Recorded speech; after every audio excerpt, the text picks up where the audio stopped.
How you doing, everybody? I'm Ryan from RPG Chassis. This is my 71 Vaga that we race periodically through the month, sometimes when we get a chance to get out of the shop. Tell you a little bit about the car. It's a 71 Vaga. It's on a small tire, 2810 59W. It's got a 468 big block, cast heads. It still has the factory 454 cast crank in it. It's got diamond pistons, some small odds and ends or whatever, but it is a nitrous car with two kits, pretty moderate kits on it. We haven't really pushed too hard. We're basically just trying to figure out where the gear ratio right now. We ran Milan last weekend.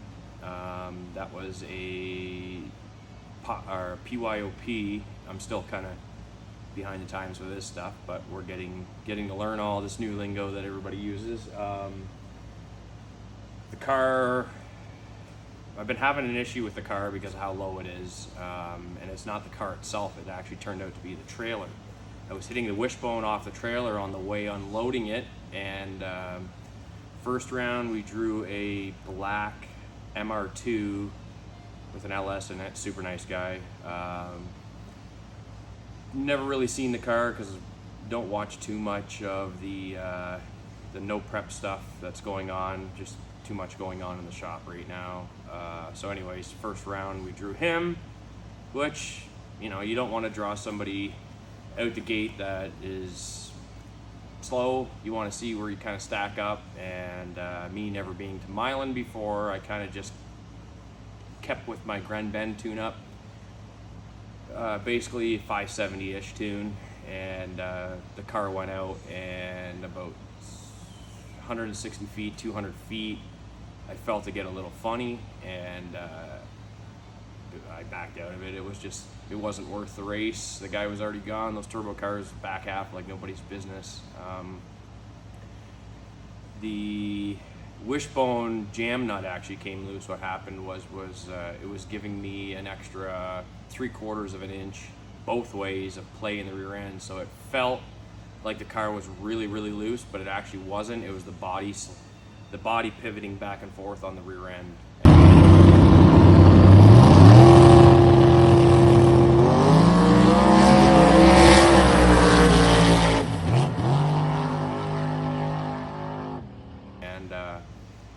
That wishbone that we put in there was a little heavier than we usually do, and it just took enough to touch the trailer where it loosened the jam nut. So when I let go of the trans brake, it was enough of a jar to break it the rest of the way loose. And it doesn't take much on the wishbones to cause like a wobble back and forth on the rear end. They need to be pretty firm. They're not like a drag link. So that was first round. Car was fine. We went back and bought back into the second chance race, which I don't really like doing because I hate getting beat out right away, but it is what it is. It's our first time out. We drew Ron Charlton first round, which was a blessing in disguise. Ron was having a little bit of transmission issues with this car, so as much as you don't like to draw another Canadian in, when you go somewhere further away, it was a chance for another Canadian car to go to the next round. And so we left a little bit higher than we usually do, just because we knew we could swing at it a bit more. And I left the line at about 5,800 RPM on the converter. I used the first kit, which is about 170, 175, and we knocked a high 5 off, which is okay for this car. This car is, we're still figuring everything out.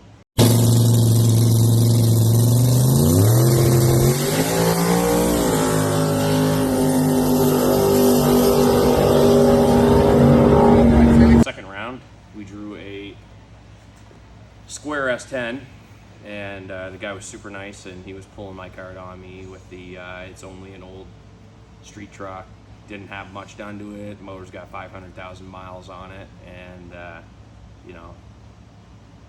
it's one of those things nowadays where you can't judge a book by its cover, because the rattier the car looks, 9 times out of 10 at the no prep, that usually means the money's elsewhere and they have stuff hidden. And we came up to the line. I turned the launch up a little bit more from 58.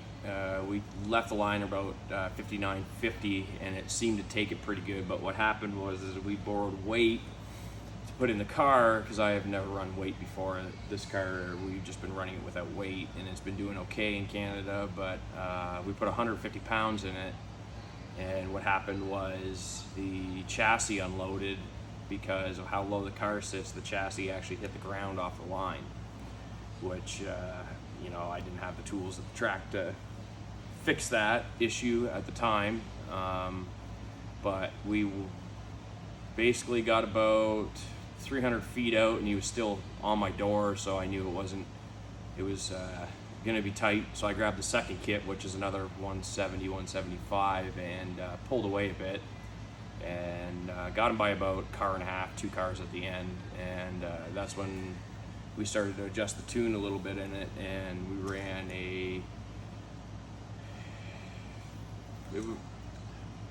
I would like to say a mid-5, but it was a little higher, and car took it no problem, didn't blow the tires off.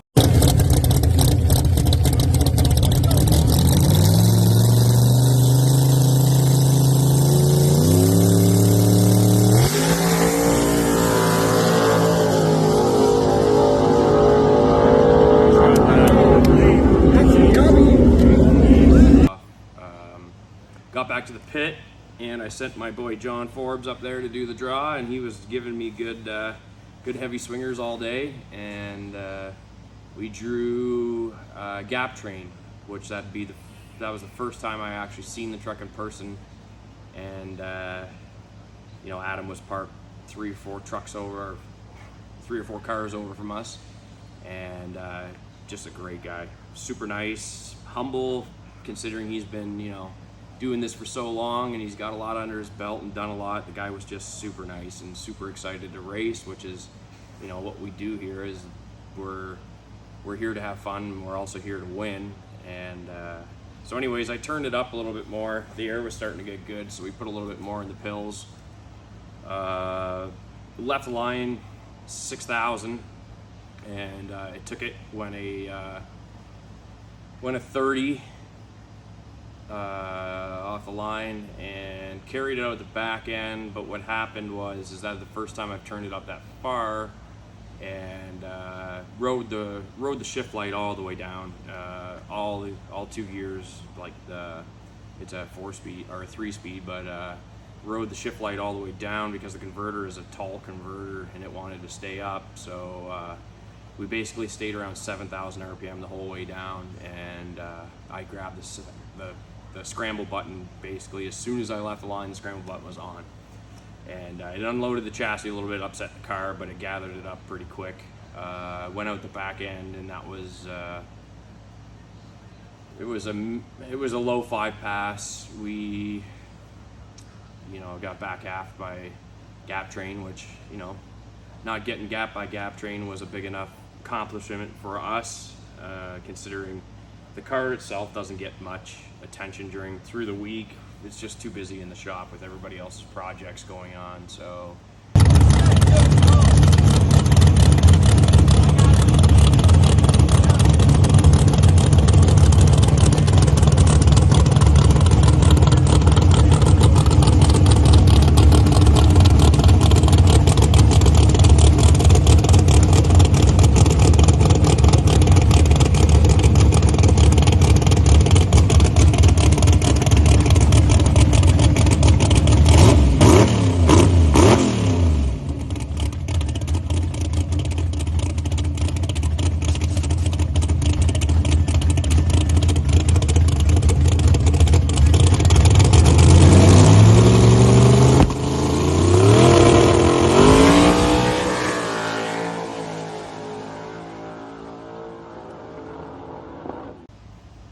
got down to the final 5 in the second chance race, which was good for the first time out.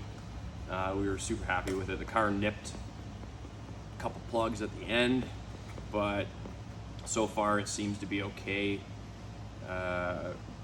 Reverse is non-existent right now, so we're gonna have to tend to that. It's not creeping on the trans brakes, which tells me the transmission's not hurt too bad.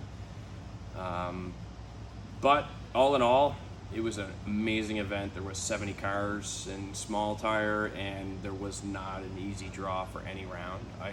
I've never been at an event where you're intimidated walking through the pits because just absolutely everybody is a hitter, and it's like, you know,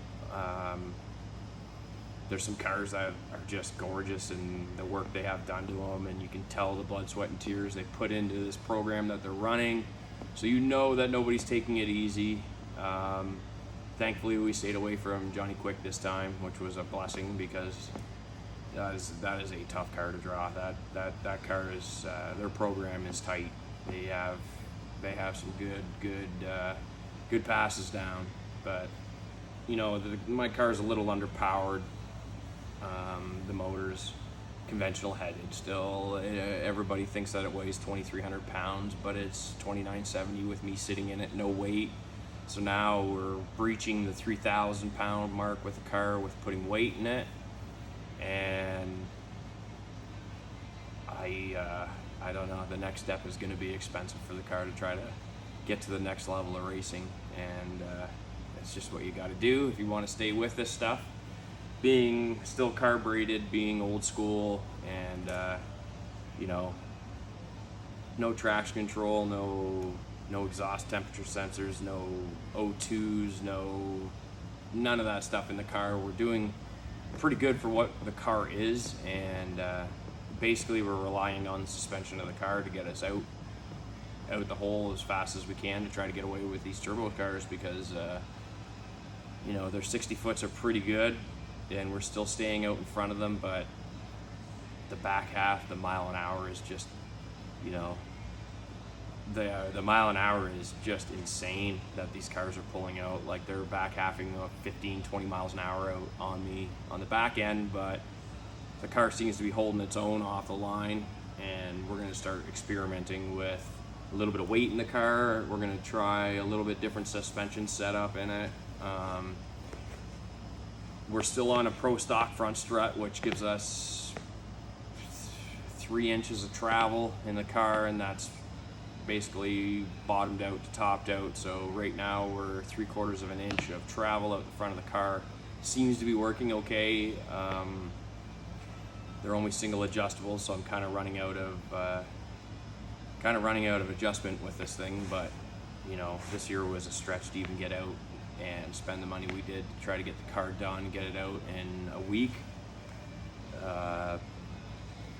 Yeah, the motor's been together since 2008, and this year we've just put some head gaskets in it and new head bolts, some small odds and ends, valve springs I got from ProTech Race Engines. They actually helped me out with the valve springs, the hats, and the new carburetor we're running. We're running a Sportsman Gen 3 Holly on it this year, a 2-circuit from the 3-circuit we ran, and it seems to be helping the car out quite a bit. But there's some things that need to be attended to. The car's never been on a dyno before. The motor itself was dynoed back in 2009 with the previous owner, and it put out just over 700 horse on to the flywheel, which is pretty good. It was like a super stock engine setup. It's a very tall camshaft and a very big converter in the car. But yeah, so anyways, that's a little bit about the weekend and a little bit about my car. I'm going to take you through some projects in the near future here that we do in the shop, some suspension work we do for no prep. We do a lot of bracket race stuff here. I'm still, you know, catering to the guys that are working hard and trying to get their car to the track on the weekend and make their cars a little better, leave a little bit better, handle a little bit better, update. And yeah, the snow prep thing is new, and we've been doing a lot of street with this this car, we're out on the street testing quite often, and the car probably has more miles on the street and driving around than it does at the track, which is awesome for the car. It's only 10-to-1 compression big block, so it can handle some pump gas street driving. But yeah, stay tuned, and we're gonna have some cool stuff going on. So hope to see you there.